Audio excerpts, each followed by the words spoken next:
नमस्कार। आज हम बात करेंगे गणेश चतुर्थी जो भाद्र मास की शुक्ल पक्ष की चतुर्थी तिथि को आती है, उसका चंद्रमा देखना निषेध क्यों माना गया है। जैसा कि आप जानते हैं, हमारे शास्त्रों में भी वर्णन है कि भाद्र मास की शुक्ल पक्ष की चतुर्थी तिथि का चंद्रमा नहीं देखना चाहिए। यदि कोई देख लेता है तो उसे दोष लगता है, और गलती से अगर वो देख ले तो दोष का निवारण कैसे हो, यह भी आज हम आपको बताएंगे। तो सबसे पहले हम बात करेंगे कि चंद्रमा देखना निषेध क्यों है, अर्थात ये चंद्रमा क्यों नहीं देखना चाहिए। इसके पीछे की जो कथा हमारे शास्त्रों में वर्णित है वह इस प्रकार है। एक बार गणेश जी कहीं पर जा रहे थे। उस दिन भाद्र मास की शुक्ल पक्ष की चतुर्थी तिथि थी। तो चंद्रमा उन्हें रास्ते में मिले और चंद्रमा ने जानबूझकर अपमान करने के उद्देश्य से उन्हें देखकर बड़ी जोर से वो हंसे। तो उनको इस तरह से हंसता देखकर गणेश जी समझ गए कि ये उनका उपहास उड़ा रहे हैं।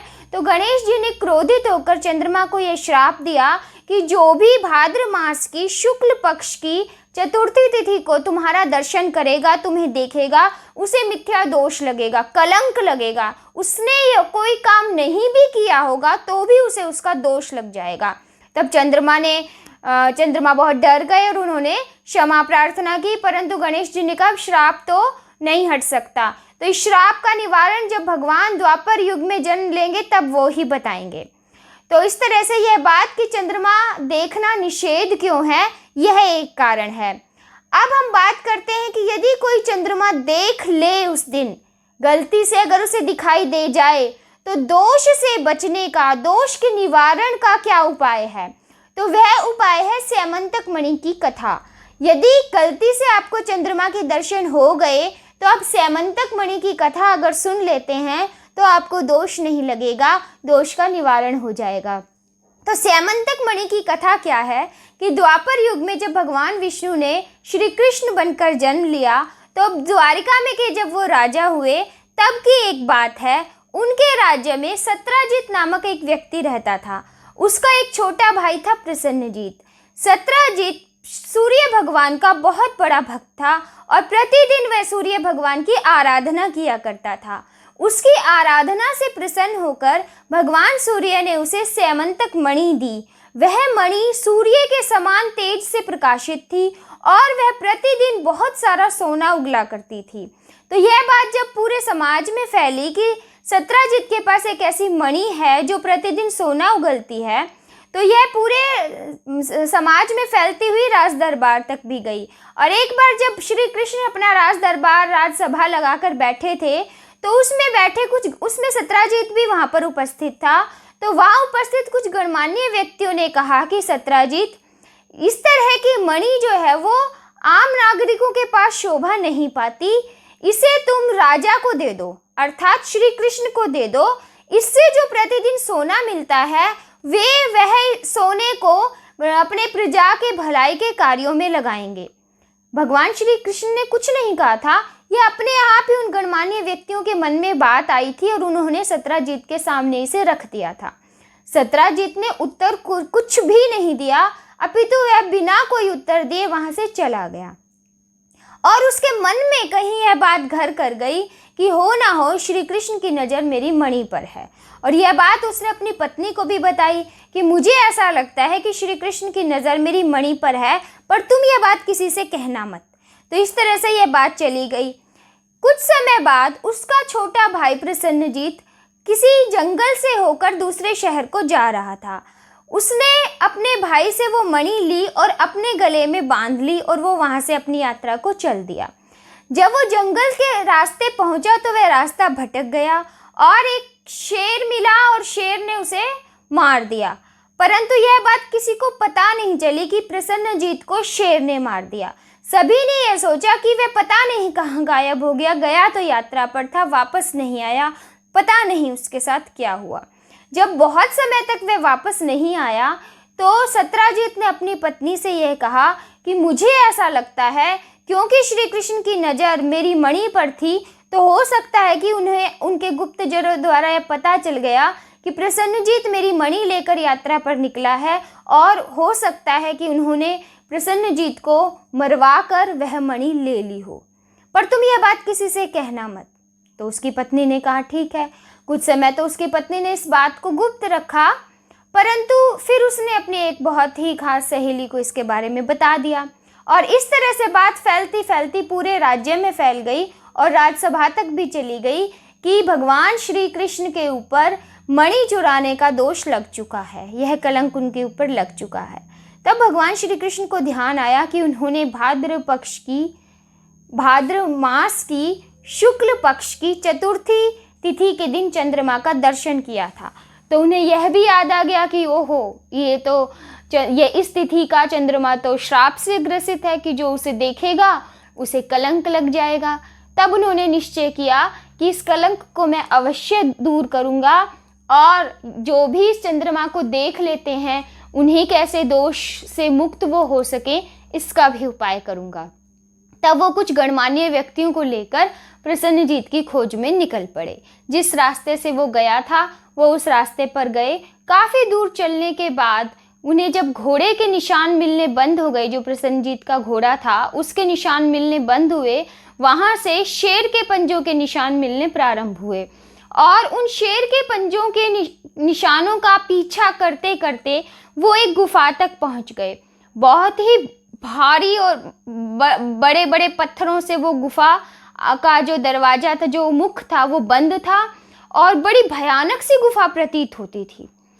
तो श्री कृष्ण ने जो उनके साथ जो और गणमान्य व्यक्ति आए थे उनसे ये कहा कि मैं गुफा के अंदर जाता हूँ, अगर एक निश्चित समय तक मैं बाहर ना आऊँ तो आप यह सोच कर कि मैं अब नहीं हूँ, आप यहाँ से द्वारिका की ओर प्रस्थान कर जाना। यह कहकर भगवान श्री कृष्ण वे पत्थर वहाँ से हटाकर गुफा के अंदर प्रवेश कर गए। गुफा के अंदर प्रवेश करने के बाद जैसे वो गुफा के अंदर गए, अद्भुत प्रकाश उन्हें आता हुआ प्रतीत हुआ। प्रकाश की दिशा में वो चलते गए तो सूर्य के प्रकाश से तेज प्रकाशित एक मणि एक कन्या के पलंग पर बंधी हुई थी। उस कन्या का नाम था जामवंती और वह जामवंत की पुत्री थी। वहाँ देखा तो जामवंत खड़े थे। तब श्री कृष्ण ने कहा कि यह तो स्यमंतक मणि है, यह सूर्य भगवान ने सत्राजित को दी थी, तो मुझ पर इस मणि को चुराने का दोष लगा है। कृपया करके आप यह मणि मुझे दे दीजिए ताकि यह मणि मैं वापस सत्राजित को देकर अपना दोष दूर कर सकूं। परंतु जामवंत जी ने कहा कि देखिए, यह मणि शेर के पास थी, शेर ने प्रसन्नजीत को मारा था और उससे मणि ले ली। उस शेर को मैंने मारा, उसके साथ मैंने युद्ध किया और शेर को मैंने मारा, तब यह मणि मैंने प्राप्त की है। यदि आप भी इस मणि को लेने के इच्छुक हैं तो आपको इसका अधिकारी बनना पड़ेगा और इसके अधिकारी आप तभी होंगे जब आप मेरे साथ मल्लयुद्ध करें। जो विजयी होगा मणि उसकी हो जाएगी। तब श्री कृष्ण ने उनका यह न्योता स्वीकार कर लिया और दोनों में बहुत ही लंबे समय तक मल्लयुद्ध चला, जिसका कोई भी परिणाम नहीं निकला। वहाँ जो गणमान्य व्यक्ति बाहर खड़े थे गुफा के, काफ़ी दिन बीत जाने के बाद उन्होंने यह सोच कर कि श्री कृष्ण नहीं रहे और वो द्वारिका वापस चले गए। अब इधर गुफा के अंदर युद्ध चल रहा था। इतने दिनों तक युद्ध चलने के पश्चात भी जब कोई परिणाम नहीं निकला तो जामवंत जी के मन में यह विचार आया कि मुझे मल्लयुद्ध में कोई हरा नहीं सकता, इतने समय तक मेरा मुकाबला भी कोई नहीं कर सकता, तो हो ना हो ये भगवान के ही अवतार हैं। तो उन्होंने हाथ जोड़े और यह कहा कि देखिए, मैं तो श्री राम का भक्त हूँ, इसलिए मैं आपके समक्ष प्रणाम तभी करूँगा जब आप मेरे आराध्य के रूप में ही मुझे दर्शन देंगे। तुलसी मस्तक तब नवे जब धनुष बाण हो हाथ। तो उसी रूप में आइए और अपना वह रूप दिखाइए और मैं आपका आभारी रहूँगा कि आप मुझे वह अपने रूप के दर्शन इस द्वापर युग में भी कराएं जो मेरे हृदय में त्रेता युग से बसा हुआ है। तब भगवान श्री कृष्ण उसी राम के रूप में आए, धनुष बाण हाथ में लिए हुए, और उन्होंने जामवंत जी को उस रूप के दर्शन दिए। तब जामवंत जी ने कहा, हे प्रभु, मैं तो धन्य हो गया। त्रेता युग में मैंने आपसे एक बार इच्छा जाहिर की थी कि मेरी बहुत इच्छा है कि मैं आपके साथ मल्ल युद्ध करूं। तब आपने कहा था कि आगे मैं वो तुम्हारी इच्छा पूर्ण करूंगा, और आज इस द्वापर युग में आपने मेरी वह इच्छा पूर्ण की है। मैं तो धन्य हो गया प्रभु, बहुत धन्य हो गया। आप यह मणि ले लीजिए, इस मणि के अधिकारी आप ही हैं, और यह मणि मैं आपको उपहार स्वरूप देता हूँ। मैं अपनी पुत्री का विवाह भी आपके साथ करना चाहता हूँ। तो ये मेरी पुत्री है जामवंती, इसे आप अपनी पत्नी के रूप में स्वीकार कीजिए। तब भगवान ने जामवंती से विवाह किया, और जामवंत ने वह मणि उन्हें उपहार स्वरूप भेंट की। उस मणि को लेकर भगवान श्री कृष्ण द्वारिका आए। राजसभा हुई और राजसभा में सत्यजित को बुलाया गया, और भगवान श्री कृष्ण ने वह मणि सत्यजित को देते हुए ये कहा कि देखो, इस मणि का मुझ पर यह मिथ्या दोष लगा था, मिथ्या कलंक लगा था। तुम्हारा इसमें कोई दोष नहीं है, क्योंकि मैंने भाद्र मास की शुक्ल पक्ष की चतुर्थी के चंद्रमा के दर्शन किए थे, जिसे निषेध बताया गया है, जिसको श्राप लगा है गणेश जी का, इसलिए मुझे यह दोष लगा था। परंतु अब मैंने यह दोष दूर कर दिया है।